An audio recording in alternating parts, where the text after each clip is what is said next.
Welcome to NFL World, where NFL starts and ends. I'm your host, Jacob. And the Chiefs did it again.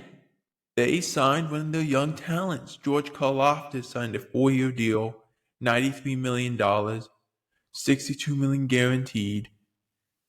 This averaged out to about $23.25 million a year. And you ask yourself this question with Karlaftis. What's his numbers? What does he look like from the end perspective? Okay, so in 2022, you gotta understand, he's only 24 years old. In 2022, his first year, 33 tackles, 15 assisted tackles, 6 sacks. Really good rookie numbers, you would say.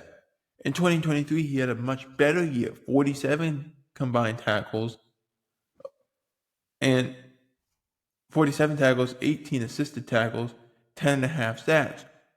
Going up. He had a little bit of a dip this year, 35 tackles, 14 assisted, and 8 sacks. So his numbers kind of dipped a little bit. That defense was not as good last year. They were taking the ball away, but they weren't forcing punts. These extended drives were happening.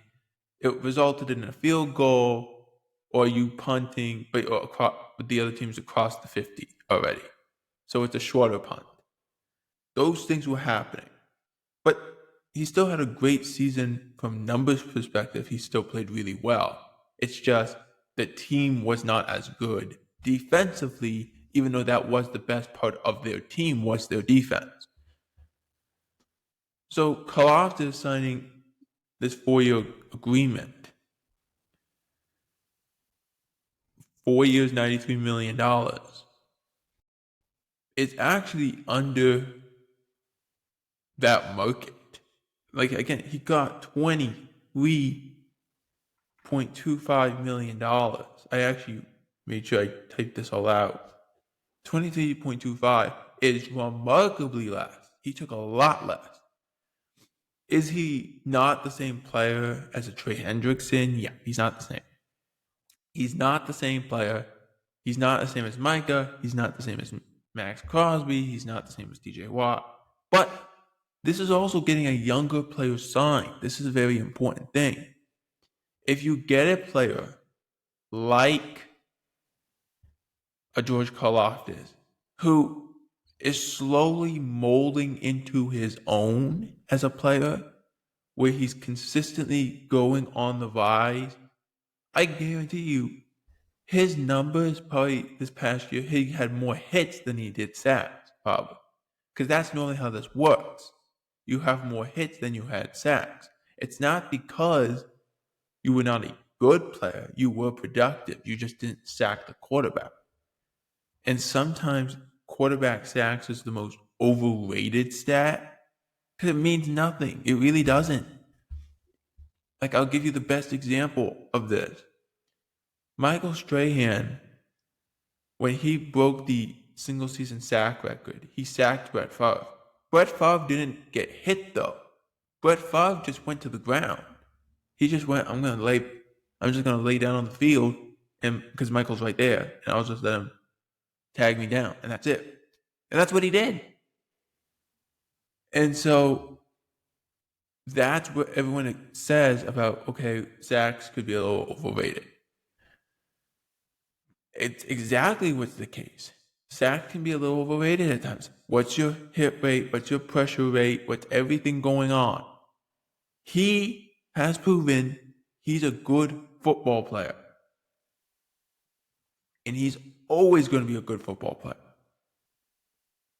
He has shown that he's becoming a nuisance. He's annoying to play. In the best way possible, you can say this. He's annoying to play. He's a nuisance. Because he's always right there. And keeping him around, helps out Chris Jones. You can have Chris Jones play more in the middle instead of playing on the outside. But if you want Chris Jones on the outside, you can do that on the other end. And it allows Karlaftis to go against a blocker one-on-one instead of getting double teamed. It allows that. That's the advantage you have when you get a player like that. Let's see how good he is after this contract. The concern always is signing a player at this age, at age 24, is the money going to go to their head? Are they going to do something wrong that will follow them the rest of their lives? And you also don't want to do anything that hurts the team in any particular way. So you do have to ask yourself that question, but it looks like the Chiefs really nailed this one. And they nailed this draft pick. The kid out of Purdue has been playing great football for the last 3 years. He got paid, and you have to be happy. This was a team effort. This was not just the Kansas City Chiefs as a team. This was the front office and the agent of Karlaftis. Get this deal done. Get signed. Let's go. Because this operates, before we go, this operates like a 6-year contract. This operates like a 5 to 6 year contract. He signed a 4-year. He has his 1 year left. So it's the actual 5. You got this guy locked up until he's 29, and then he can get the bag again. In which case, yes, he'll be more. But you can do it that way. You prefer to do it that way when the salary cap is bigger, and those numbers, even though they're larger numbers on the contract, don't take so much of your salary cap. And you also know this before training camp, which training camp for most teams are reporting today. 26 of the 32 teams reported today. There's going to be a couple teams a little later on, but most of the teams are already there. And we will have all training camp coverage for the next month and a half. And preseason is right around the corner. It's about 9 days away. And we can't wait to see it. For NFL World, it's a magical time. Well, you can like this video. We're on the road to 500 subs. So all you have to do, like the video, subscribe, and you can like any video you want. YouTube Shorts, this video, any video you want.